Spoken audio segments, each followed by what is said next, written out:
पांडव ये युधिष्ठिर शिला वचन शुणी कौन्य रोष कला अनंत होई केमु न जानई हेमंत कही से व्रत को छिंडाई पकाई दला।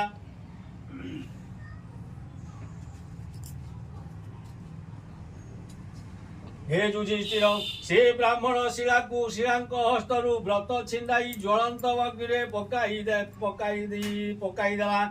शिला जे बेगे धाई जाई कहला कि कर्म कल हेमंत कही व्रत बन्हीरु तोड़ी दूध हांडी रे पकाइला। हे युधिष्ठिर शिला ब्राह्मण को बोलू अच्छी देवे देवे सजे अनंत ताकू सेवा करी व्रत करी तुम्हें अवज्ञा कल विष्णुद्रोही हेल।